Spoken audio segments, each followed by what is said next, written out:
Assalamualaikum anak-anak hebat, jumpa kembali di channel YouTube Alame.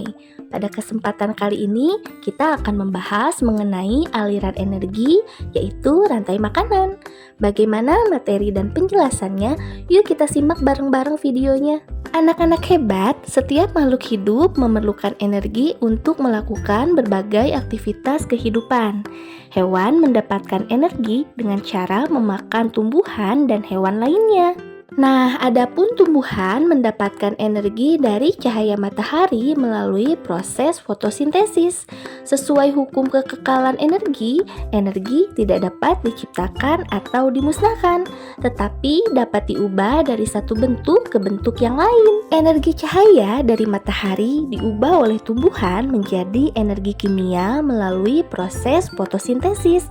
Jadi energi tersebut berpindah ke organisme lainnya melalui proses rantai makanan. Anak-anak hebat, rantai makanan adalah proses perpindahan energi dari satu makhluk hidup ke makhluk hidup lainnya melalui peristiwa makan dan dimakan. Nah, sekarang mari kita lihat rantai makanan berikut ini.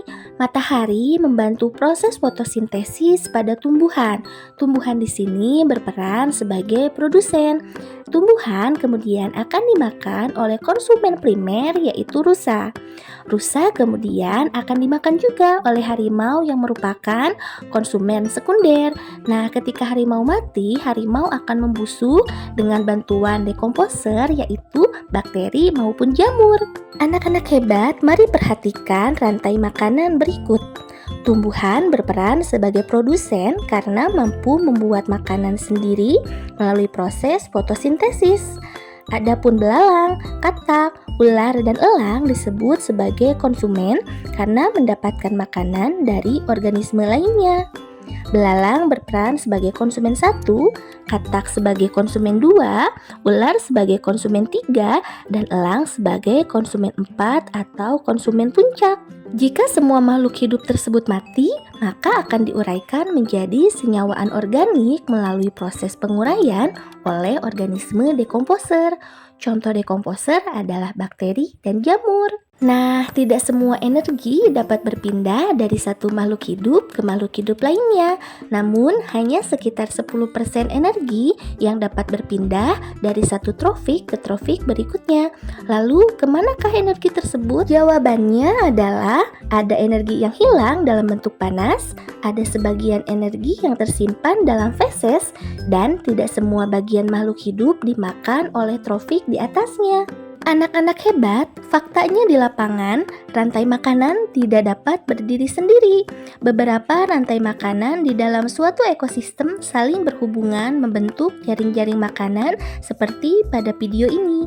Nah, semakin kompleks jaring-jaring makanan yang terbentuk, maka semakin tinggi tingkat kestabilan suatu ekosistem. Anak-anak hebat, mari kita bahas jaring-jaring makanan berikut ini. Rumput bisa dimakan oleh belalang, oleh tikus, maupun oleh kelinci. Kemudian, belalang dapat juga dimakan oleh kadal maupun elang. Kelinci pun bisa dimakan oleh elang. Tikus dapat dimakan oleh elang maupun ular. Nah, ular dapat dimakan oleh elang. Kemudian ketika elang mati, maka dia akan membusuk dengan bantuan dekomposer tadi, baik bakteri maupun jamur.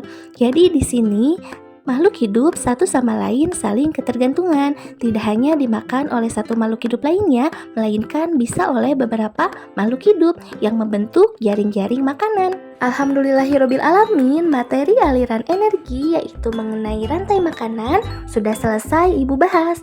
Bagaimana anak-anak hebat sudah mengerti? Kalau sudah mengerti, jangan lupa klik like, komen, dan subscribe jika kalian suka dengan videonya. Terima kasih anak-anak hebat sudah menonton video ini. Wassalamualaikum warahmatullahi wabarakatuh.